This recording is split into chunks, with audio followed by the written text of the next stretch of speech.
Cha-cha-cha to this Mardi Gras. I'm the dopest female that you've heard thus far. And I do get better, the voice gets wetter, nobody gets hurt. Before Nicki Minaj sold out stadiums, before Cardi B won a Grammy, before Missy Elliott redefined what a female artist could be, there was one name, one record, one woman who proved that a female rapper could stand alone and demand the world listen. Her name is MC Lyte, and hip-hop has been stealing from her ever since.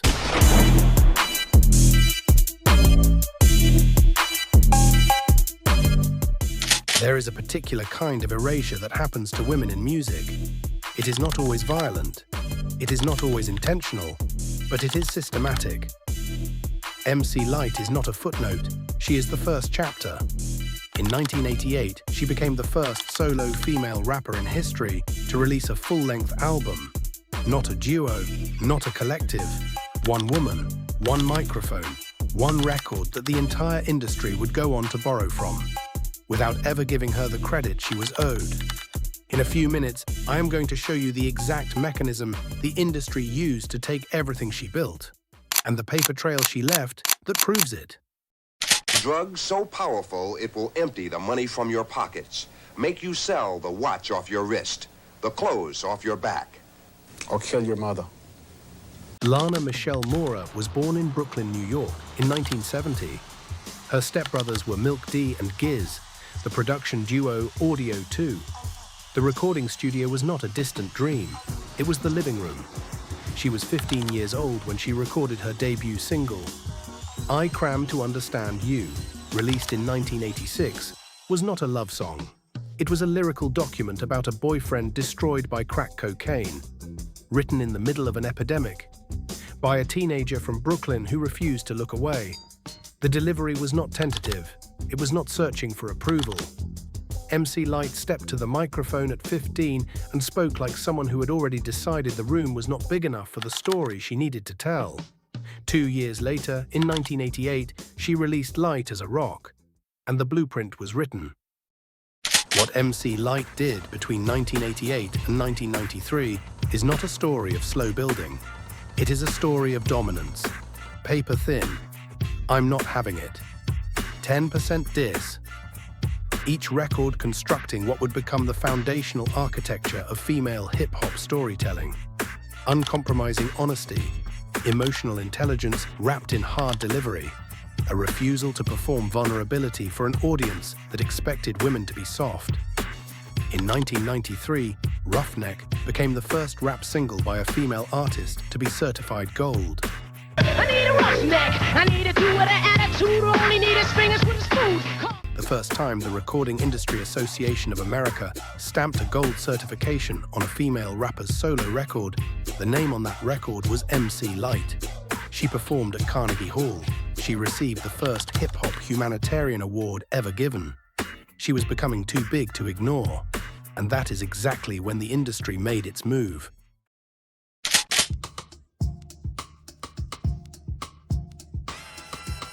If MC Lyte built all of this, why does the conversation keep starting somewhere else? That is not a rhetorical question. That is the central fact this archive is documenting. Every female rapper who came after MC Lyte, whether they acknowledge it or not, is building on the structure she laid. The aggression of Lil' Kim, the lyrical authority of Lauryn Hill, the unapologetic directness of Cardi B, the technical precision of Nicki Minaj. Each of these women, in their own distinct way, is performing a version of what MC Lyte wrote the first draft of in 1988.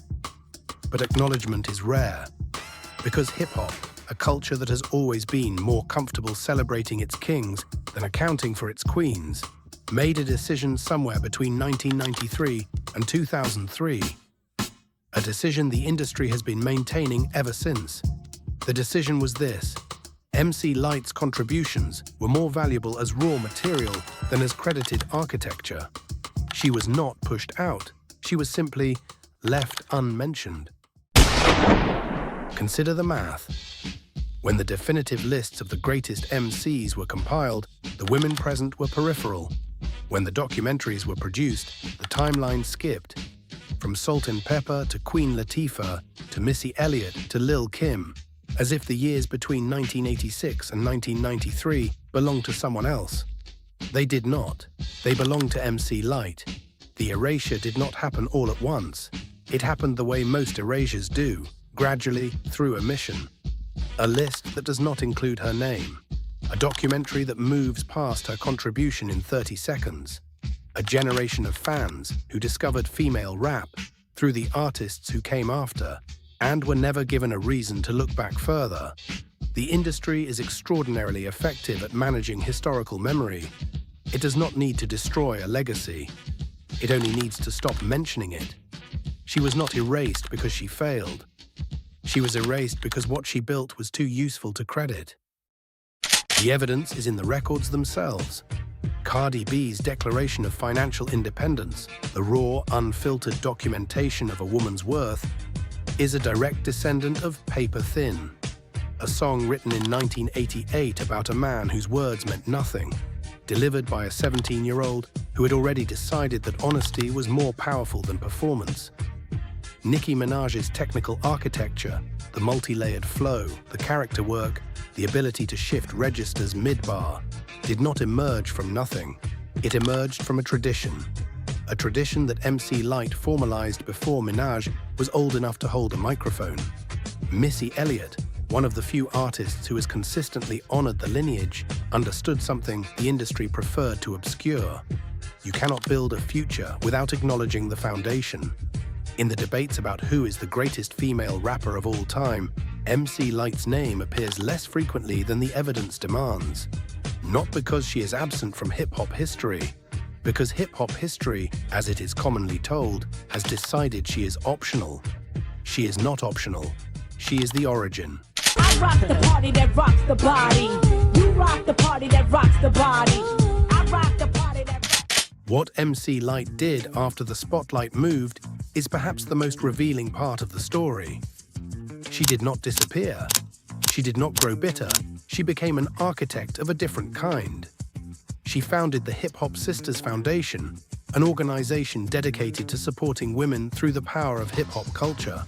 With Hip Hop Sisters, we also have an artistry side, which helps young ladies who are MCs, DJs, dancers, choreographers, videographers have a platform. She became a certified life coach. She produced, she acted, she built infrastructure for the next generation of women in entertainment who would benefit from doors she helped open. The industry gave her blueprint to others. She responded by building more. There is something significant in that choice. It reflects a clarity of purpose that transcends the politics of credit. MC Lyte understood something that the most decorated artists in hip-hop sometimes do not. Legacy is not determined by who receives the award. It is determined by what survives long after the ceremony is over. Her music survives, her influence survives, and the argument for her place at the top of this conversation, the argument this archive is making, survives every attempt to footnote it.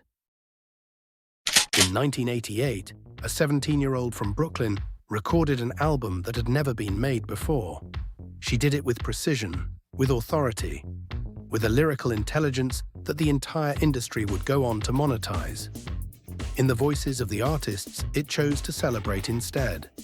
This is not a story about bitterness, it is a story about record keeping. History belongs to those willing to document it accurately. And the accurate documentation of female hip-hop history has one undeniable starting point. Light as a Rock, 1988. First priority music. The blueprint was never lost. It was simply given to people who did not write it. And now, the record is corrected. The archive does not stop here. If this history belongs in the conversation, leave a comment. If this channel belongs in your rotation, subscribe. Every voice added to this archive is another voice that refuses to let the erasure continue. The next name in the vault is already waiting.